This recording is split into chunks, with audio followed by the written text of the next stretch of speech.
The art of effective expression and communication, how to master it while enhancing your relationships. Hi, everyone. Welcome back to the podcast. I am thrilled that you've joined us for today's episode. Sorry, I sound a little bit nasally, but I've had a cold the last couple of days, so I am just going to power through. Okay, today we're going to dive deep into the power of effective communication. We can all learn to be better communicators. My experience as a communication specialist primarily comes from my 27-year career as a reporter and TV anchor, but my other roles, which include mom and high school teacher, require this skill as well. So today, let's go into how to be a better communicator. If you're wanting more tips and tricks for navigating your busy life, be sure to join me on my website, natalietysdal.com, where you will find blog posts, podcasts, and so much more. Now, more on communication. I want to start by saying that it's a journey of effective communication that will probably include several roadblocks.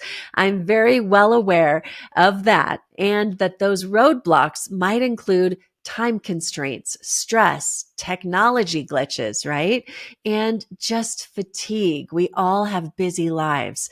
Navigating these things really requires a conscious effort and many strategies, but that's what we're going to talk about today. So let's get on with it. Strategy number 1, assertive communication. Let's kick things off with this strategy. This is a skill that is an absolute game changer, whether you're delivering a news report or maybe navigating a conversation with your kids. Imagine this scenario. Your teenager asks if they can attend a party that you're really unsure about. Instead of simply saying yes or no, try saying, I appreciate your enthusiasm and I'm concerned about your safety. How can we work together to ensure that you have a great time while also keeping you safe? So this type of statement allows you to express your concerns in a respectful, non-judgmental way that invites them to contribute their ideas and also their solutions. It also helps establish trust and understanding. Assertive communication can be applied to almost any situation, and it's really important, a really important tool for overcoming any type of roadblock. All right, strategy number 2, learn to be present in conversations and practice active listening. Being present in your conversations, we know that's crucial for effective communication and active listening. It's the key that unlocks potential.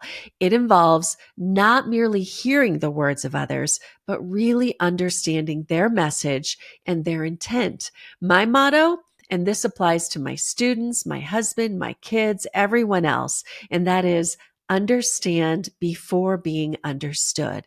Active listening requires full attention, a clear mind, and a genuine interest in the speaker's perspective. I really want to emphasize that, a genuine interest in their perspective. It's about acknowledging their ideas, asking thoughtful questions, and providing constructive feedback. By practicing active listening, we not only improve our comprehension, but we also show respect and empathy toward the person that we're trying to effectively communicate with. The real benefit here, your conversation will be better, and probably even more important, your relationships will be deeper and more meaningful. Strategy number 3, body language. Have you ever considered the impact of your body language during a conversation? It's likely not something that crosses your mind, but by increasing your awareness of it, you can greatly enhance the comfort of the person that you're speaking with. As a television anchor, we would have consultants who analyzed, pretty much everything, but they often would analyze aspects of our presentation that included body language. One invaluable piece of advice they always shared was to avoid crossing our arms. Crossed arms give off a closed off vibe, which can make the viewer or anyone that you are interacting with feel unwelcome. The same goes for having stiff posture. Leaning in with your arms open and relaxed, that signals you're welcoming the conversation. Also, adopting a warm facial expression can help make people feel more relaxed and comfortable around you. Strategy number 4, ask questions. This one is my favorite. I think as a reporter, I definitely learned to ask not only good questions, but open-ended questions. And this is so important. Asking questions shows that you're really interested in the conversation, not that just you're interviewing someone, but that you are interested in them and you want to know more from them. It makes it easier for people to open up and just have an open conversation with you. It also gives you insight into what kind of person you're talking to and what topics they're interested in. It's also a great way to show that you are invested in the conversation and you want to build a connection with other people. Asking questions also helps foster an environment of trust as people begin to feel more comfortable opening up to each other and sharing their stories. Strategy number 5, strike a balance between telling mode and engaging dialogue. Striking this balance between telling and engaging, it's crucial for effective communication. It's about understanding when to share information, when to listen, and when to ask for a two-way conversation. So let me give you an example. Maybe in a meeting, you need to use the telling mode to share maybe new company policy, something important. So obviously this is really important and it needs to be conveyed accurately and concisely. However, after sharing the information, maybe shift into dialogue mode. And let me tell you why this is important. It could involve asking these open-ended questions like, what are your thoughts on this new policy? Or do you foresee any new challenges in implementing this? This encourages feedback and discussion, fostering a more collaborative and inclusive environment. In personal relationships, this balance is just as important. Consider a situation maybe where a friend is sharing a problem that they're having. You might initially go into telling mode or offer advice mode. I have fallen into that before and I catch myself. It's even more effective, though, to engage in a dialogue, asking questions that might help your friend explore their feelings and their thoughts. This might look like, how did that situation make you feel? Or what do you think you could do next time? By striking a balance between telling and engaging in dialogue, we can create more meaningful and productive conversations. I find this strategy especially important in the classroom as my students learn more when they're engaged versus me just telling or lecturing. And that leads me to strategy number 6.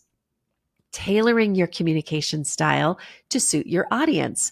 Whether you're talking to a friend, a colleague, or for me, maybe a student, it's important to adjust how you communicate. For example, when I'm talking to students, I often stop myself and make sure that my language and my tone remain calm yet assertive, because this helps create an environment where they feel comfortable. They're able to share their thoughts without feeling judged. On the other hand, when I'm talking to my colleagues, I might use more technical terms or structure my conversation differently to be sure that the other person really understands what I'm saying. Ultimately, tailoring your communication style to suit the context is key to effective communication. Thinking before you communicate, and the old adage remains, know your audience. Lastly, strategy number 7. Learn from feedback. We all make mistakes, and it's important not to be discouraged when you receive criticism or constructive feedback. Instead, use it as an opportunity to learn and grow at any age, no matter how much experience you have, either professionally or in the classroom or as a mom. We are all growing day by day and learning and dissecting what maybe went wrong and implementing strategies that can help you do better in the future will make you a better communicator. Receiving feedback graciously, and let me emphasize that, graciously, because our natural tendency and it's human nature is to be defensive, but to ask and really understand that feedback is a vital skill in professional and personal relationships. It's important to listen to that feedback without interruption and maintain an open mind and positive attitude. I also want to encourage you to take time to contemplate the message behind the feedback. For example, if your manager maybe gives you feedback on your presentation skills, don't just brush it off. Instead, spend some time thinking it over, you might realize that you tend to rush through a presentation because you're just nervous. But becoming aware of your tendency to be nervous is going to make you better next time. Come up with strategies to get over whatever it is that led you to that. And remember, feedback, it's a gift. It's an opportunity to learn and better yourself. Well, that's it for today. It was short and sweet. Thank you so much for joining me. If you found these insights valuable, be sure to subscribe and stay tuned for more podcasts. Until next time, keep the conversations flowing, embrace every role you play, and continue to communicate with confidence. Talk to you next week.